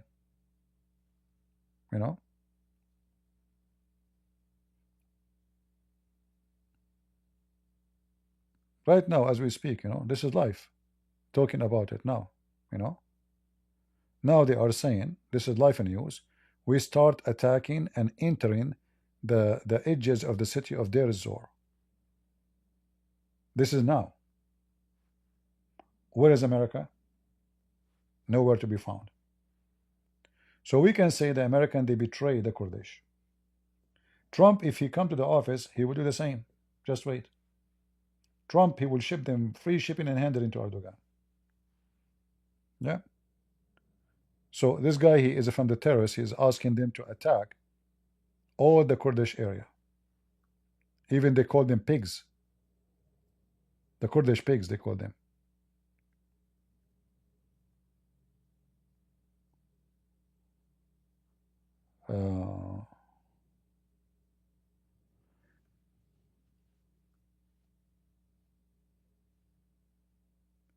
Yeah, obviously the American and the Russian, they sold their friends inside Syria. As usual. Why I am not surprised? I am not. The same they sold Ukraine to Russia. The poor Ukrainian, they told them we will make you go join the NATO. Let us go and come and do training in Ukraine. Soon you will join European Union. They make them dream, dream a lot of dreams. And as soon Putin he sneeze, all the rabbit is out. And then when they notice that Ukrainians are really fighters, they are not a bunch of losers, and then they change their opinion. You know what? Look, they can't fight. Let us support them now. But they don't dare to go in the war with Putin. They want the Ukrainian to die, fighting Putin. But not a single one of them will be injured. So they told Ukraine, okay, you know what? You keep fighting. We will support you. We will give you a hamburger. We will give you a weapon, but you cannot shoot and you cannot use it. Except inside Ukraine. They are so afraid even to offend Putin. Like just 2 weeks ago, Biden, he says to the Ukrainian, you can use those long-range missiles inside Russia. Now, because he's leaving. So, Ukraine, Armenia, Syria, Kurdish is additional proof that the one who trusts Western government is a donkey. And the one who trusts any foreign country to protect him is a mule, is literally a stupid mule. And this is what happened with those people. Trump, he will not do better, trust me. Trump, he will come to the office, he will tell Erdogan, kill all the Kurdish, go. Take them. They are yours. Just wait. Trump is a businessman.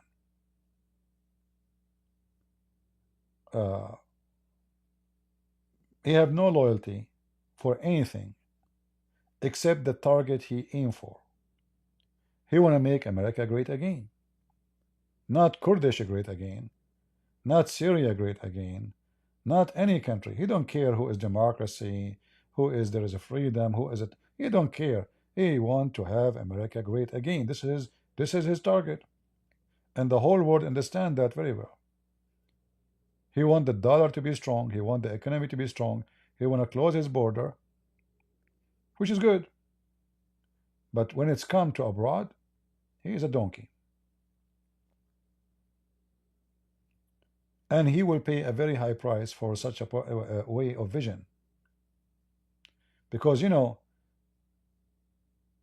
if you wait until the enemy come to your door, you are a fool. And if you think the enemy will not come to your door, you are a bigger fool. Those people, they announce day and night that their dream is to conquer America, to conquer Rome, to conquer Europe, to conquer Jerusalem, to conquer everybody. So, if 9/11 did not teach you a lesson, American, you learn nothing and you're still a fool. They did not need to send 19,000 to destroy your economy. 19 only. 19 individual, not 19,000. Almost all airlines go bankrupt in 9/11. Almost. All those American airlines, you see them now, they receive a lot of money from American government to keep them alive. Almost they're bankrupt. 19, they were able to stop the flights of airplanes around the world, not only in USA. Europe shut down their airports.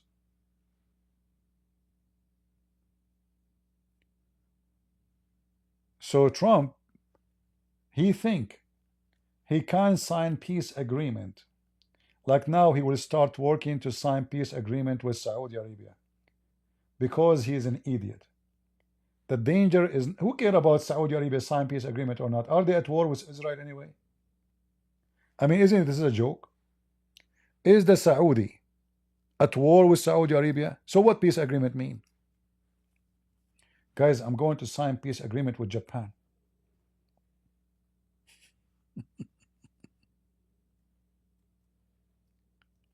So I cannot blame him now for what happened in Syria. He is not in office. This is Joe Biden. All right. But we know where the danger is. The danger is not the Muslim rulers. The danger is the Muslims, the Islamists. Those rulers, they don't even have support from their people. Those Islamists, they have way more support. And now we are giving them a country so they can have all means of power, from money, from a human capital, resources, strategic lands, everything they want.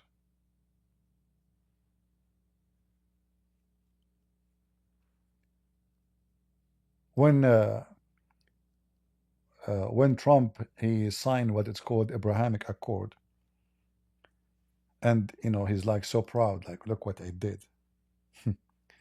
But you know, like, did anyone ask himself, do even those people have any war with Israel?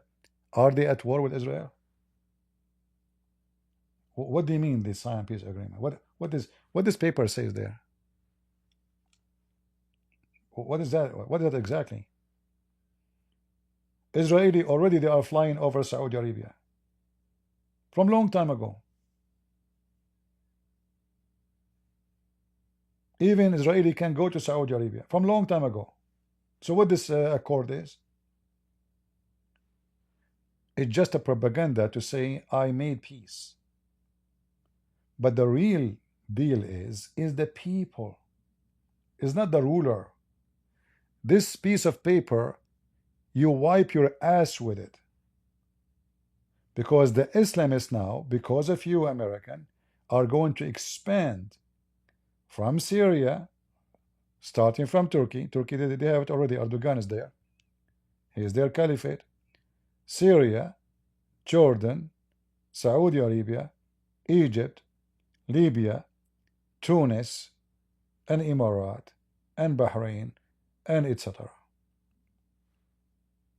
Who care about this piece of paper? The Assad, he signed cleans of papers. All of them are gone in the toilet seat. All the agreement he signed when he was a president are gone.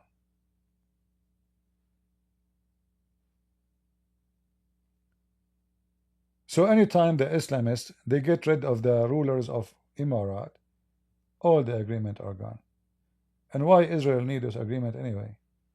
What they will do to what exactly this agreement is about? It's just announcing actually that what they are doing already. This is why the terrorist in the video, he says we are going to conquer Saudi Arabia. All right.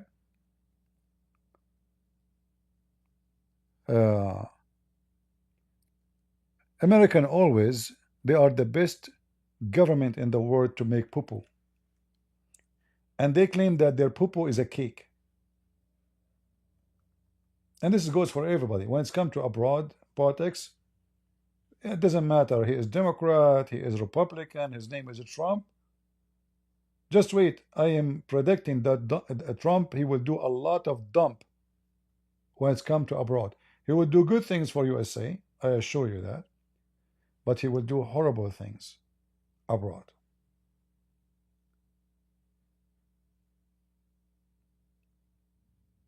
I mean, if this guy, he listened to someone like Tucker Carlson when it's come to politics abroad. So you imagine what kind of politics he would do. Tucker Carlson, this guy, he think that people in Russia, the Russian are living fancy life. This is the guy who will advise you about what to do with Russia and what to do with terrorists. This guy, he think that Andrew Tate is a great man, a pimp, a man who abuse women. This is your advisor? So as long as he have around him a bunch of fools, like Trump now, he hire the father of his son-in-law to be a highest consultant for the Middle East. But anyone check who is this guy? This guy is an opportunist person. Few years ago, he was supporting the friend of Hezbollah. He was supporting Hezbollah. Few years ago, he wanted to be a member in the parliament by the support of Hezbollah. Few years ago. Those are the ones who around Trump to be his advisor for the Middle East. So you just can't imagine how Trump will do.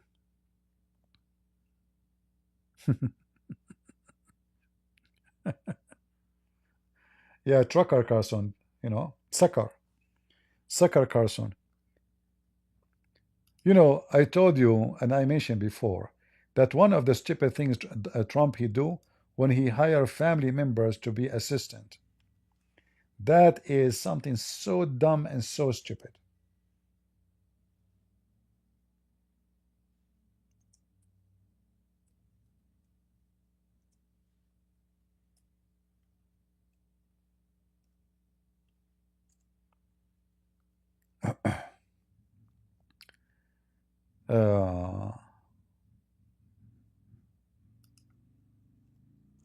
Where is hey, this is the guy. Hmm. This is the one Trump he hired to be his special consultant.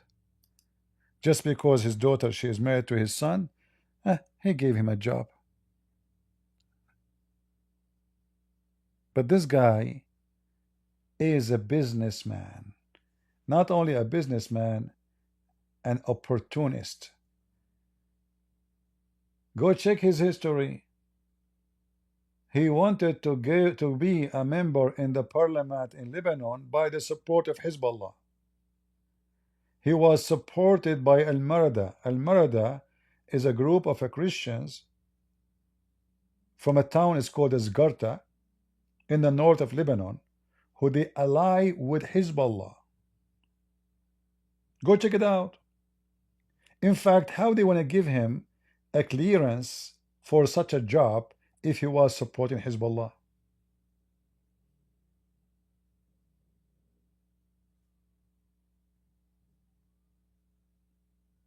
You have to have a clearance, high security clearance, to be a consultant for a president. You will be in his office. You will hear every secret. How this guy will get that clearance?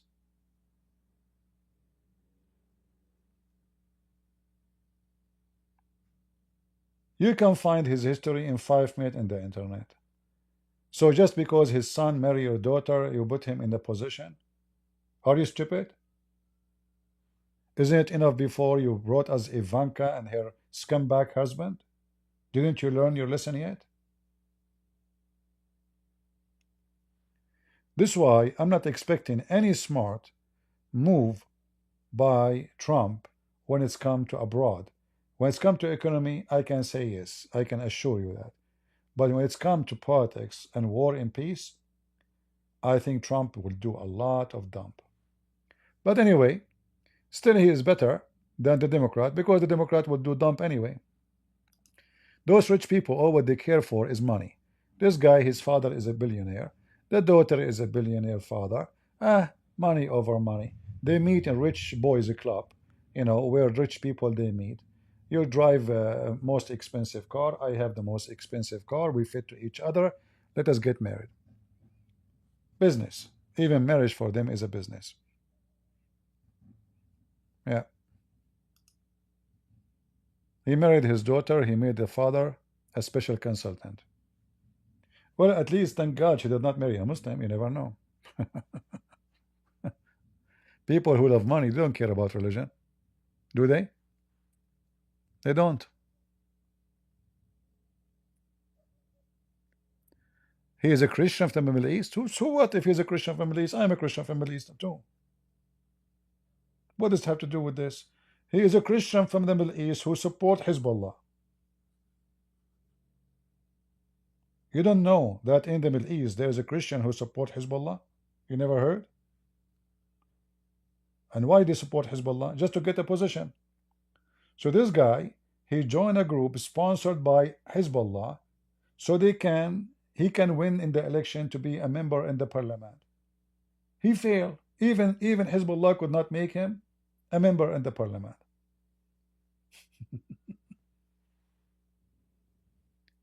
He's a Christian from the Middle East. Nice to meet you, Christian from the Middle East. Right? Anyone is a Christian from the Middle East is okay for you, you think? There's a lot of garbage, my friend. There's people, if there is people, they are taking off their panty live on camera to get paid. I mean, do you know what money can do to people? Those are Christians by name.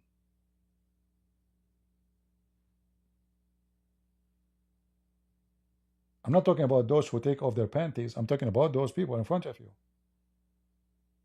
They worship one thing. It's called dollar. Position. To be important. To be in shiny light. In fact, the father-in-law of the daughter of Trump, he should say, no, why you want to give me a job? I'm a billionaire already. Why is so interested? But because always he was desperate for a position. As I told you, he tried many times to get the ability to be elected in Lebanon. Okay, hold on. How he will be a consultant for America if he have dual citizenship? You see, I don't have dual citizenship. I have only American citizenship. I don't have dual. Dual mean you have two passports. And this guy have two passports. This is why he applied to be a member in the parliament in Lebanon. I mean, is it possible to be a member in the parliament in Lebanon and the same time the consultant of the president of USA and American citizen at the same time? Can I support two government? Can I be loyal to two countries and two government?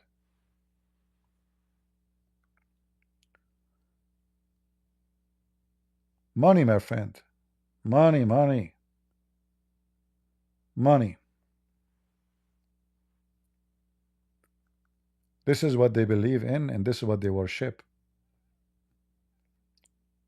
They speak about God only when God is beneficial for them.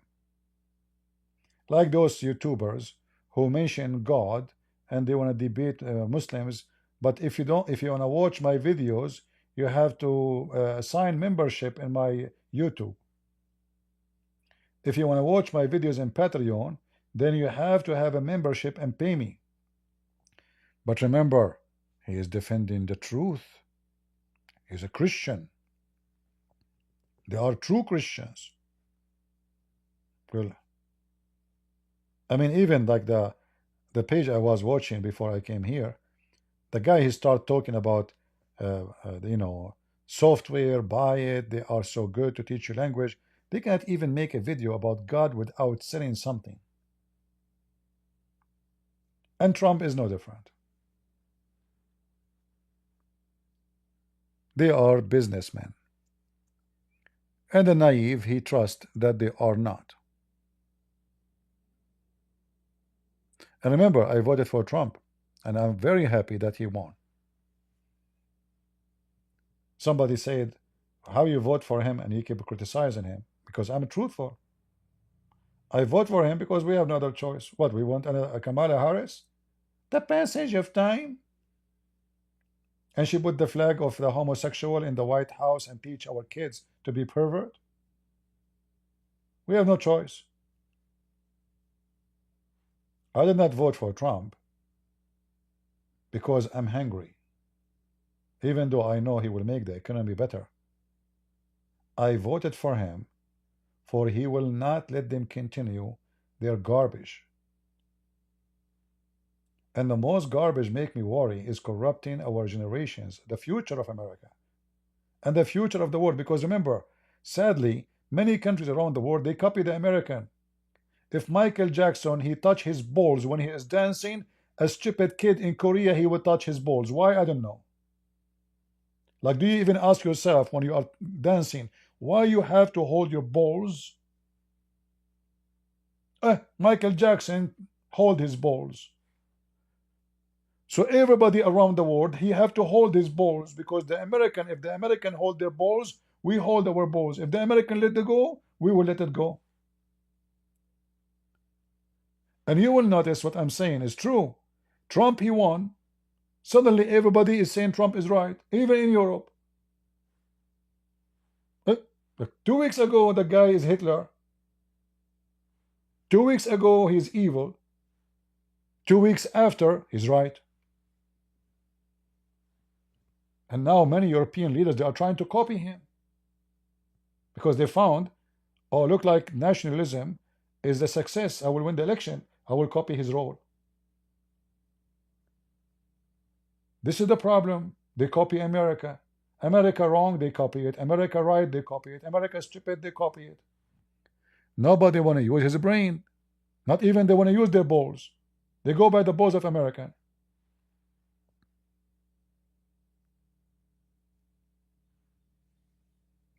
Right? Stupidity is amazing. Register that. I have copyright over it. Stupidity is amazing. Right? Stupidity is amazing. And many people don't even use their mind. They copy music, they copy culture, they copy commercial, they copy words, they copy clothing, they copy everything. I mean, a human being is so stupid and so dumb. It's like when you convert to Islam, you copy Muslims in everything. Even everything about Muslims is not even practical. Like when somebody wear those Arabian clothes, have you ever tried to wear it? You can't even walk. You can't even go to the bathroom. It's the most unpractical, the most stupid clothing ever you can imagine.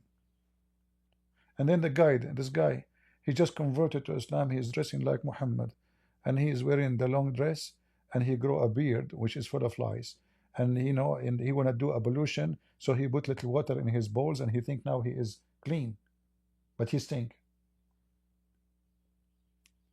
Copying is one of the proof that the one who copy is a person who never have identity. He don't even have a brain. When I finished my law degree, I was young, so my mom was coming, and I was sitting outside in the front of our house with some friends, but wearing my short. Summertime. My mom, she come here, come here. I said, what? She said, why you are wearing short? I said, what's wrong? She said, now you are a lawyer. I said, oh. She said, yeah, who is going to give you a case if you're wearing a short? This is how they think. I will not be a good lawyer unless I wear a suit. This is the mentality of a human being. Even though my mom is educated, still you cannot, because she understands the culture, she understands how those people think. You cannot wear a short. Okay? So what we do now? You have to wear a suit. I hate a suit. I cannot wear a suit. I will feel like I'm in jail, honestly. If I wear a suit, I will feel like I'm dead. If I wear a tie, it's like you have a chain in my neck. I can't even handle it for a second.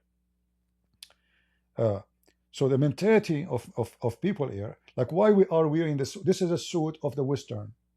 We have to copy it because that's what the world now want. Look, do you see the suit they are wearing? Like this guy, the Lebanese guy, he's wearing a papillon. You see this thing in his around his neck? In French, they call it papillon. So why you are wearing it? Aren't you Lebanese? We have to copy the West. If we don't copy the West, I mean, they are not Western, but they copy the West in everything. That because they have a shallow identity. Because we are afraid, we will not be recognized unless we copy the Western in everything. When they are wrong, we copy them. When they are right, we copy them. When they are stupid, we copy them. When they dance, we copy them. When they say bad language, we copy them. You cannot be independent because you wanted to be a copy of someone you think he is higher than you.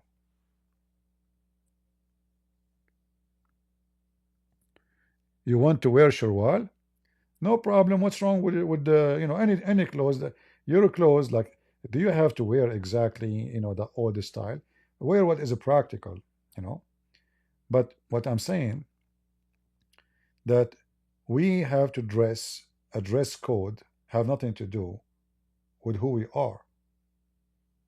Just because a society, they don't accept you without that dress code. Not because this is your dress code. We live in a society. So I understand I cannot walk in the street like Tarzan. Okay, no problem. But do I have to dress like this to be accepted by you?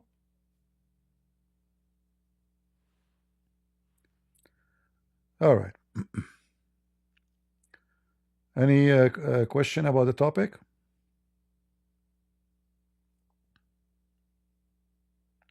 I mean, the clothing is not a big deal compared to crazy stuff. But you see, even the clothing, like women, they start shorting their clothes to the point, like a woman wearing a short in the street. Is that really a short or a panty? I mean, is it because the laundry, the water maybe was so hot and the short shrink and keep shrinking and shrinking and shrinking until it disappears inside his butt, her butt? Is that really a short? So they copy and nobody uses a brain. Like what exactly, why a woman she is wearing such a short?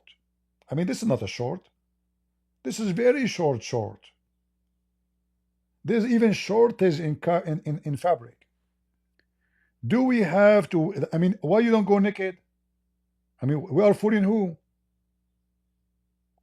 And why we accept women to wear such a short, but we don't accept men to wear it? If you accept women to wear it, okay, let the men wear these things too. Oh, disgusting. I don't want to see a man wearing. Ah, so because it's a nice butt, there's no butt. If it's an ugly butt, there's a huge butt. So, you know, they lost their identity, there's their ethic, and they are competing in stupidity. They getting naked, getting, you know, dressing like whores. I mean, who in the world want to marry a woman? She is walking in the street and everybody can see every inch in her body. If this is what she do in the street, what she will do when she is in a party? Just a question. Me, myself, I will never marry such a woman. Somebody say go to Brazilian in the beach and you will see. Hold on, you see, I'm not going to defend the Brazilian, but those people used to be naked in Brazil. They are not changing their culture to be like the American. Those people, they live in the jungle and they used to be naked. Women, they used to walk without even a bra. So you are talking about the wrong culture. They have different culture, and their culture is far away from what you are talking about.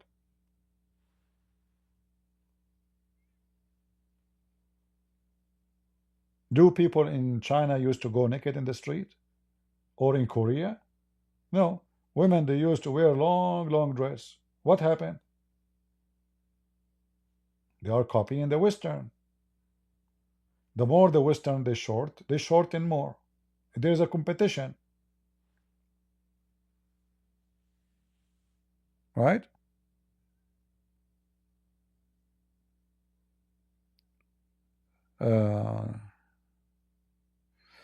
Anyway, we better stop here. Otherwise, we will have a short attack.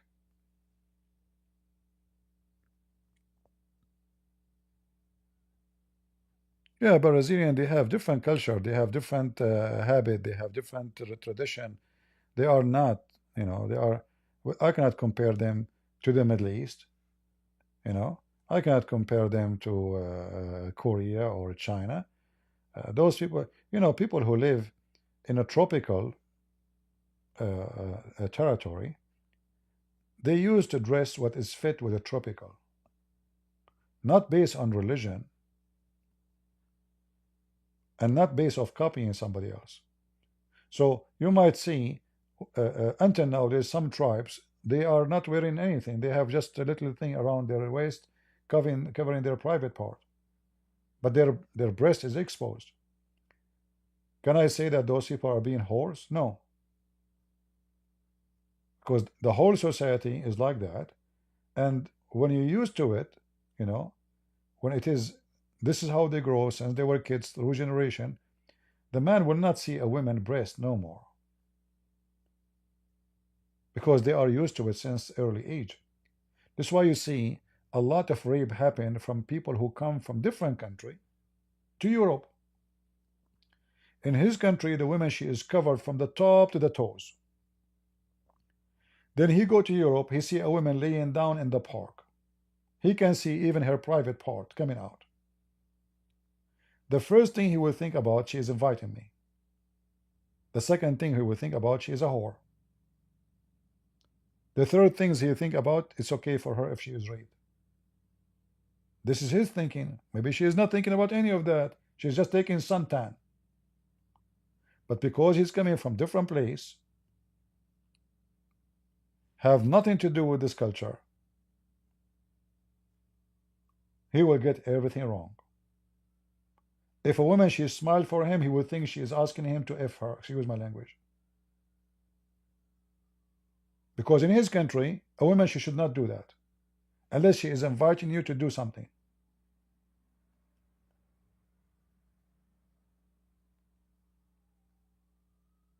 So there is a huge problem when it's come to culture. This is why migration of Arab and Muslims into the West is a big mistake. If you go right now and check who is number one people who they are in prison in France, you will see that Arab Muslims, not only Arab Muslims, Morocco, Algeria, Tunisia. Why? Because theft is fine, prostitution is okay, drugs business, mafia, stealing. You bring them to Europe, they will screw it up. So I was saying that people, they copy the West, but there is some group, they don't copy the West, the good things, they copy only the bad things, and they bring their bad with them too. So they add more bad to what is exist of bad already. And then I wish you a good luck with those people who come to your country. Anyway, I want to say thank you guys for being here. I hope you did learn something about the transformation of the deceivers of ISIS, leaders of Syria, and how the American, as usual, making poo-poo in the Middle East. Remember, Hezbollah became bigger because of America. When Hezbollah killed 200 Marines in Lebanon, in Beirut, the president of USA at that time was Reagan. He would draw his army like a puppy. Hezbollah become victorious. They just defeated America. That's how they understood it. And they started growing. The cancer started growing. The stupid American, as usual. Israel withdrew from south of Lebanon. They allow Hezbollah to take south of Lebanon. Israel now is defeated. Hezbollah became so proud, started growing and growing bigger and bigger. Look what we did to Israel. Because the stupid Israeli made them look like they are the one who defeated them. History repeats itself. American withdrew from Afghanistan in a very horrible way. Taliban start shouting, we defeated the American. When in fact there was only 2,000 American soldiers in Afghanistan controlling the whole country. Stupid American, they never stop being stupid. Soon Trump, he will withdraw 900 soldiers from north of Syria. Those terrorists will shout, Allahu Akbar, we defeated the Russian and we defeated the American. Look, they withdraw. And now we have Taliban, a new Taliban in Syria. The same what we did in Afghanistan when we sponsored Taliban Al-Qaeda against the Soviet Union. History repeat itself, and American leaders, they left as a donkey, they will never come back as a horse. I hope I'm wrong, but you have to prove me wrong. Thank you all for being here. May the Lord bless you. God is good. So is Jesus. Amen to that. See you soon. Bye-bye.